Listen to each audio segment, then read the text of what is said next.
हाँ जी, क्या हाल चाल है। A very good morning to all of you. और ब्रेकिंग न्यूज बनी हुई है कल की, बांग्लादेश में जो क्राइसिस हो रहा है। अपेरेंटली बांग्लादेश में अभी फिर से एक मिलिट्री कू के टुवर्ड्स अंदाजा लग रहा है कि दिशा जा रही है। और बांग्लादेश के जनरल जकर उज रहमान, उन्होंने बांग्लादेश की भागदौड़ संभालने का फैसला लिया है। शेख हसीना इस वक्त लापता है। अपेरेंटली वो इंडिया में ही कहीं छुपे हुए हैं। ये ट्रेंड बहुत ज्यादा कॉमन हो रहा है साउथ एशिया में। Whether it was Afghanistan, Ashraf Ghani आपको याद होगा तजिकिस्तान भाग गए थे। और whether it was Sri Lanka, Sri Lanka में आपको याद होगा जब श्रीलंका में फाइनेंशियल इमरजेंसी लगा, वहां पे लोगों ने गो गोता गो के नारे लगाए, गोताबाया राजपक्सा भी भाग गए थे। अब शेख हसीना की बारी है। म्यांमार में ऑलरेडी हम देख रहे हैं from the last 3.5 years there is a military regime. So things are not very good in South Asia, and therefore this has security implications for India. Now let us understand 5 important takeaways of this crisis happening in Bangladesh के implications Bharat के लिए क्या होंगे और बांग्लादेश के लिए क्या होंगे। वीडियो को अंत तक जरूर देखिएगा। और आपको यह भी मैं पूछना चाहता हूं, जो आपने कमेंट सेक्शन में बताना है, बांग्लादेश के साथ भारत का लॉन्गेस्ट बॉर्डर है। ऑलराइट, बांग्लादेश कौन सी वो ऐसी भारत की स्टेट्स हैं, कौन सी वो उत्तर पूर्व स्टेट्स हैं जिनका बॉर्डर बांग्लादेश के साथ लगता है, कमेंट में आपने बताना है। चलिए बढ़ते हैं हम अपने टॉपिक के टुवर्ड्स। सो शेख हसीना लापता है। कहां है शेख हसीना, कोई नहीं जानता। भारत में ही है। बहुत बड़ा जो पैलेस था प्राइम मिनिस्टर का बांग्लादेश में, वो वहां से निकल चुके हैं, भाग चुके हैं।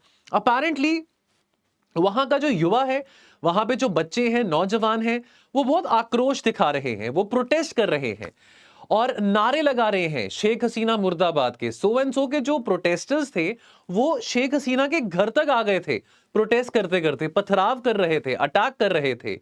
अब अपेरेंटली ये जो क्राइसिस बांग्लादेश में हो रहा है, ये जो job quota related crisis Bangladesh में हो रहा है, this has been unfolding in front of us from the last 1 month, from the last 1 month। Alright, now ये है जनरल जमन उस जकर। ये है जो कि अभी बांग्लादेश की भागदौड़ संभाल रहे हैं। अपेरेंटली ऑलरेडी 5 बारी बांग्लादेश में मिलिट्री कू हो चुका है। इससे पहले जो लास्ट मिलिट्री कू हुआ था बांग्लादेश में, वो कब हुआ था? 1996 में। तब भी शेख हसीना की सरकार थी। बाय द वे आपको यह बता दूं, Sheikh Hasina fourth time this year in 2024 only, fourth time वो एज प्राइम मिनिस्टर इलेक्ट हुए थे।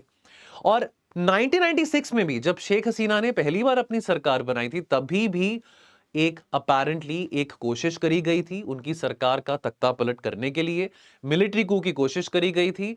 सो बांग्लादेश, हम बांग्लादेश को सुनते आ रहे हैं कि भाई लीडिंग इकोनॉमी है, राइजिंग इकोनॉमी है, इंडिया की इकोनॉमिक ग्रोथ को भी बांग्लादेश ने ओवरटेक कर दिया है। But these are some concerns now in front of us all. Bangladesh को अभी तक कोविड के बाद आईएमएफ गाइड करता आ रहा है। ऑलरेडी बांग्लादेश की जो इकोनॉमी है दैट इज रफली around about 10 to 15 billion dollars. So considerable growth Bangladesh ने दिखाई है in the last 17-18 years under the rule of Sheikh Hasina. However the paradox is कि शेख हसीना को इसलिए भी जाना जाता है कि उनका जो वे ऑफ रूलिंग है या उनका जो वे ऑफ एडमिनिस्ट्रेशन है वो बहुत ऑटोक्रेटिक है, वो बहुत अथॉरिटेटिव है। तो शेख हसीना का गुड और बैड साइड दोनों ही वेस्टर्न मीडिया में डिस्कस किया जाता है। क्वेश्चन ये है कि military taking over the control of Bangladesh, would that be good for a rising economy like Bangladesh? Would that be good for south Asia? India के लिए इंप्लीकेशंस यहां पे क्या होते हैं वो भी समझने जरूरी है। नाउ अब ये जो सीन्स बांग्लादेश में आपने देखे, कल टीवी चैनल्स पे आ रहे थे, अभी भी आ रहे हैं सोशल मीडिया पे, very similar to what happened in Afghanistan when Ashraf Ghani flew away, he went to Tajikistan August 2021. That those images, that scene is still very fresh in our minds. It's been 3 years. Sri Lanka again in 2022. So therefore with these circumstances and motivations in Bangladesh, now however the motivation and the circumstances in Bangladesh are very different because वहां पे बांग्लादेश में तालिबान नहीं आया और again Bangladesh में कोई financial emergency नहीं थी। लेकिन this is not good for the health of South Asia, इस बात को हमने समझना है। And yes, it is a kind of a deja vu, this is a kind of a deja vu for the Indian diplomacy, for Indian bureaucrats. Now implications for India, Bangladesh and the rest of the world. आइए इस बात को देखते हैं। Number one, पहले हम job quota system को समझते हैं। देखिए जॉब कोटा सिस्टम, जैसा आपको मैंने बताया कि पिछले एक महीने से इस कोटा सिस्टम से रिलेटेड काफी प्रोटेस्ट हो रहे हैं देश भर में। जरा सर ये कोटा सिस्टम है क्या? ये कोटा सिस्टम बेसिकली बात करता है कि 1971 में आजादी की जो लड़ाई बांग्लादेश ने लड़ी थी, भारत ने बांग्लादेश को आजाद कराया था, तो बांग्लादेश पाकिस्तान से अलग हुआ था। नहीं तो पहले बांग्लादेश का नाम क्या था? ईस्ट पाकिस्तान। तो यानी कि बांग्लादेश में ना खास करके वहां की सरकारी नौकरियों में एक कोटा सिस्टम चलता आ रहा है। पब्लिक सर्विस में, सिविल सर्विस में, सरकारी नौकरियों में कोटा सिस्टम चलता आ रहा है कि जो डिसेंडेंट्स हैं ऑफ द फ्रीडम फाइटर्स, यानी कि जो आज के टाइम पे ग्रैंड चिल्ड्रन हैं या ग्रेट ग्रैंड चिल्ड्रन हैं ऑफ दोज पीपल जिन्होंने 1971 की लड़ाई में बांग्लादेश को आजाद करने में कंट्रीब्यूट किया था, उनके बच्चे और उनके ग्रैंड चिल्ड्रन और उनके ग्रेट ग्रैंड चिल्ड्रन को 30% रिजर्वेशन मिलेगा। 30%, ठीक है, कितना? 30% कोटा मिलेगा सरकारी नौकरियों में। अब बांग्लादेश की जो आवाम है, वहां के जो युवा हैं, वो ये कह रहे हैं कि यार अब 55 साल हो गए हैं, 50 साल से ऊपर हो गए, 53 ईयर्स हो गए हैं बांग्लादेश को आजाद हुए को, तो ये अभी भी 30% कोटा सिस्टम क्यों? कि एक पीढ़ी, दूसरी पीढ़ी, तीसरी पीढ़ी, चौथी पीढ़ी, 4 पीढ़ियों से ये कोटा सिस्टम चल रहा है। क्यों चल रहा है? पॉइंट उनका गलत नहीं है। अब ये कोटा सिस्टम इंट्रोड्यूस किसने किया था? शेख हसीना के फादर ने। शेख हसीना के फादर, जो कि father of the nation of Bangladesh भी माने जाते हैं, शेख मुजीबुर रहमान, ये कोटा सिस्टम उन्होंने शुरू किया था। चलिए, अब अक्टूबर 2018 में शेख हसीना ने यह कहा कि चलो कोई बात नहीं, ये जो कोटा सिस्टम है, काफी लोगों को इस बात से शिकायत है, काफी लोग और पर्टिकुलरली जो वेस्टर्न मीडिया है वो भी शेख हसीना के वे ऑफ कंट्रोलिंग को, वे ऑफ रूलिंग को ज्यादा अच्छा नहीं मानते हैं। तो शेख हसीना वाज लाइक ठीक है, कोई बात नहीं, ये जो कोटा सिस्टम है ये मैं अबॉलिश कर देती हूं, कोई बात नहीं, क्योंकि 2018 में भी लार्ज स्केल प्रोटेस्ट हुए थे बांग्लादेश में। लेकिन June of this year of 2024 what happened? January of 2024 Bangladesh में इलेक्शंस हुए, शेख हसीना ने फिर से सरकार बनाई। जून 2024 में हाईकोर्ट ने नलिफाई किया जो फैसला था, जो फैसला किसका था? फैसला जो कि शेख हसीना का था, और रीइंस्टेट किया कोटा सिस्टम को रीइंस्टेट किया। क्योंकि जब शेख हसीना ने 2018 में कहा कि ठीक है यार, अगर इतनी प्रॉब्लम है कोटा सिस्टम से, मैं हटा देती हूं, तो क्या हुआ कि पिटिशनर्स अपनी पिटिशन लेके हाई कोर्ट में गए, आगे सुप्रीम कोर्ट में भी गए। उन्होंने ये कहा कि यार ये जो कोटा सिस्टम है ये वापस लेके आए, बिकॉज हमारे बच्चों को, हमारे ग्रैंड चिल्ड्रन को अगर सरकारी नौकरियां चाहिए तो उनके लिए कोटा सिस्टम इतने साल से चलता आ रहा था। So we would want that quota system to be back. The people said that we want the quota system to be back. तो हाई कोर्ट ने कहा कि ठीक है, इसको रीइंस्टेट कर देते हैं, और शेख हसीना के फैसले को नलिफाई कर दिया। अब रिसेंटली जो सुप्रीम कोर्ट है बांग्लादेश का, है ना, सुप्रीम कोर्ट ऑफ बांग्लादेश ने क्या कहा? उन्होंने कहा कि जो कंट्रोवर्शियल कोटा सिस्टम है वो हम एक थोड़ा नए तरीके से लेके आ सकते हैं, कि 30% नहीं लेकिन 7%।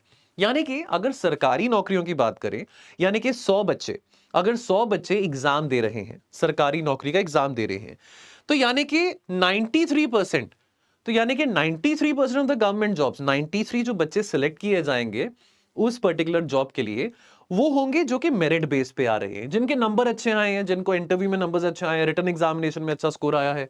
और 7% यानी कि 30% से अब हम 7% जो रिजर्वेशन है वो उनके लिए रखेंगे। जो कोटा सिस्टम जो पहले 30% वाला था वो अब हम 7% पे कर देंगे। यानी कि 100 में से अगर 93 बच्चे मेरिट बेसिस पे आए हैं, 7 बच्चे होंगे जो कि इस बेसिस पे आ रहे हैं कि उनके ग्रेट ग्रैंडफादर या ग्रेट ग्रैंडमदर या ग्रैंडमदर या grandfather was a freedom fighter. ठीक है, चलो अब इस बात को लेके फिर बहुत कंट्रोवर्सी हुई, क्योंकि अब 30%, 7%, बांग्लादेश का जो युवा है वो क्या चाह रहा है कि 0%, कि भाई कोई भी जॉब कोटा ना हो, रिजर्वेशंस ना हो वहां पे। और इस आधार पे तो रिजर्वेशंस बिल्कुल ना हो कि भाई मेरे दादा ने या मेरे मामा ने या मेरे चाचा ने आज से इतने साल पहले आजादी की लड़ाई लड़ी थी। ओके, नाउ अब देखिए, अब ये जो इनका एग्जिट हुआ है शेख हसीना का, this will definitely hurt India. This would definitely hurt India, because देखिए 17 साल का टेन्योर इनका रहा है और इन्होंने बहुत क्लोजली काम किया डॉक्टर मनमोहन सिंह की सरकार के साथ भी और नरेंद्र मोदी सरकार के साथ भी। इंडिया बांग्लादेश के रिश्ते काफी अच्छे रहे हैं लास्ट 10 ईयर्स में। 2022 में जब शेख हसीना इंडिया आए थे तो कुशियारा रिवर ट्रीटी साइन करी गई थी। Of course the bone of contention between India and Bangladesh remains the Teesta river, जो अभी तक डिमार्केट नहीं कर पाए हैं because of the opposition and resistance by Mamata Banerjee. Now अब ये बहुत बड़ा धक्का है भारत के लिए बिकॉज भारत ने बहुत क्लोजली काम किया है। Let me also tell you, it is not only the polity of Bangladesh which is of concern for us, it is also the geography of Bangladesh because we have a 4100 kilometer, almost a 4100 kilometer long border with Bangladesh, which, so Bangladesh comes between the mainland India and the northeast, so therefore the security of northeast is also very critical. So we would be very closely monitoring and watching the situation unfolding in Bangladesh. Now Bharat की support रही है शेख हसीना को। Apparently अगर शेख हसीना भारत में ही पनाह ले रहे हैं तो it couldn't be without the knowledge of the ministry of external affairs. And secondly western media ने भी बार बार इंडिया को टारगेट किया है कि अगर शेख हसीना के क्रेडेंशियल्स इतने अथॉरिटेटिव हैं, इतने ऑटोक्रेटिक हैं, so why is it that a democratic country like India is supporting और is sheltering Sheikh Hasina? Why is India shielding Sheikh Hasina? Question India पे ही उठाया जा रहा है। Now, the West has always been very, suspicious about Sheikh Hasina's way of functioning, about the way she has been controlling the civil society, the opposition. Let me tell you that this year when the elections happened in 2024, opposition ने कहा कि हम इस elections को boycott कर रहे हैं। वो क्यों कर रहे हैं वो आपको towards the end of the video बताता हूं। लेकिन ये दूसरी बार हुआ है कि ऑपोजिशन ने कहा है कि हम इस इलेक्शन में पार्टिसिपेट ही नहीं करना चाहते हैं और Sheikh Hasina was declared a winner without any opponent। ठीक है, अब इंडिया का बैक करना शेख हसीना को, देखिए अब यहां पे एक डिलेमा है इंडिया के लिए। इंडिया अगर शेख हसीना को बैक ना करे तो इंडिया के यानी कि भारत के संबंध शेख हसीना के साथ खराब होते हैं। And Sheikh Hasina has manoeuvred whether it was the Congress government or it is the BJP government। Now it would be very difficult कि कल को अगर शेख हसीना फिर से आ जाती है और हम शेख हसीना के खिलाफ या शेख हसीना के एंटी अगर स्टैंड अभी ले लें। दूसरी बात, अगर अभी हम शेख हसीना को सपोर्ट कर रहे हैं so we stand a chance of losing the goodwill of the people of Bangladesh because at the moment the people of the Bangladesh, अभी जो पारा है, जो टेम्परेचर है उन सबका बहुत हाई है and that is the popular sentiment is against Sheikh Hasina. So therefore this is a dilemma for us कि अगेन वो जो इंडिया की जो सिचुएशन है, जैसे हम कहते हैं मजबूरी का दूसरा नाम गांधी, तो वही मजबूरी की सिचुएशन भारत की है कि जो डिप्लोमैटिक टाइट रोप वॉकिंग अब हमको करना पड़ेगा। ये एक बहुत क्रिटिकल बात यहां पे आ जाती है। ओके, अब अगर वो इंडिया में आते हैं और पता लगता है बांग्लादेशी मीडिया को कि वो इंडिया में मौजूद हैं, बैठे हैं, तो अगेन अब बांग्लादेश के लोग एंटी इंडिया स्लोगन्स लगाएंगे और anti India slogans is not something new happening with in south Asia. Maldives में देख लो, इंडिया आउट कैंपेन की लहर पे मोहम्मद मीजू इलेक्शन जीते हैं। सो अगेन होगा क्या? वैक्यूम क्रिएट होगा अगर एंटी इंडिया सेंटिमेंट आता है। बीएनपी जो कि प्रिंसिपल ऑपोजिशन पार्टी है बांग्लादेश की, बांग्लादेश नेशनलिस्ट पार्टी, वो और ज्यादा चाइना के साथ संबंध बनाने की कोशिश करेगी। China has always been backing the BNP and again वो जो वैक्यूम क्रिएट होता है उसका फायदा चाइना उठाएगा, which is again not good for India. So this is a big dilemma for India. Now security concerns, now we already have a very volatile border with our friends, with our neighbor in the West and also in the East, whether it's Pakistan or whether it's China. Situation at the LOC and at the LAC has been hostile and violent in the last 4 years. To add to that, already the things unfolding in Myanmar from the last 3.5 years has a direct bearing upon the internal security of the states of Arunachal, Nagaland, Mizoram and Manipur. Now, to add to that complexity, Bangladesh joining the bandwagon in a very sarcastic way, joining the bandwagon in a way that Bangladesh में भी political instability अब आ रही है. So again, not good for India. Because we have a porous border with Bangladesh. Cattle smuggling, human trafficking, drugs trafficking, all kind of these things they're happening. So this particular topic is very important, not only from the perspective of IR, but also from the perspective of internal security. Border management एक बहुत important chapter है internal security का, paper में बहुत important है, आता है. Now this situation could well arise again and India cannot afford to have another front open जब LOC and LAC वहां पे दोनों हमारे borders पे, east and west दोनों पे tension बहुत ज्यादा है. हैव अ लुक, और आपने कमेंट सेक्शन में ये मुझे बताना है कि बांग्लादेश का कौन से नॉर्थ ईस्ट इंडियन स्टेट्स के साथ बॉर्डर टच होता है, ये आपने कमेंट सेक्शन में बताना है। Now you should know about this thing. 1971 से, जब से बांग्लादेश बना है, ईस्ट पाकिस्तान लिबरेट हुआ है फ्रॉम वेस्ट पाकिस्तान, तब से 4 आउट ऑफ द 11 जो 11 इलेक्शंस में से 4 इलेक्शंस हैं which have been considered to be free and fair. The rest have frequently been mired in violence, protest, and allegations of vote rigging, malpractices happening in elections. इस साल 2024 में शेख हसीना ने एक proposal refuse किया। Proposal क्या था? Proposal था जो बांग्लादेश नेशनल पार्टी है, इनके जो लीडर हैं खालिद जिया, इनका प्रपोजल था कि इलेक्शन अगर हमने करना है बांग्लादेश में, let's have that in the presence of a very neutral care taker government. Because care taker governments की प्रेजेंस में जब भी इलेक्शन हुआ है तो इलेक्शन काफी स्मूथली हुआ है। शेख हसीना ने कहा कि नहीं, ये डिमांड हम ऑपोजिशन की नहीं मानेंगे, and because Sheikh Hasina was in power, nobody could question her, she went ahead, won the elections unopposed without any opponent. So it's like she is running the race, but वो एक ऐसी रेस लड़ रहे हैं, लेट्स से वो 500 metre की race लड़ रहे हैं जहां पे कोई और कंटेंडर ही नहीं है। तो चाहे वो 500 मीटर की रेस को आधे घंटे में या 1 घंटे में भी कंप्लीट करें, तभी भी पोजीशन नंबर 1 उन्हीं का आएगा।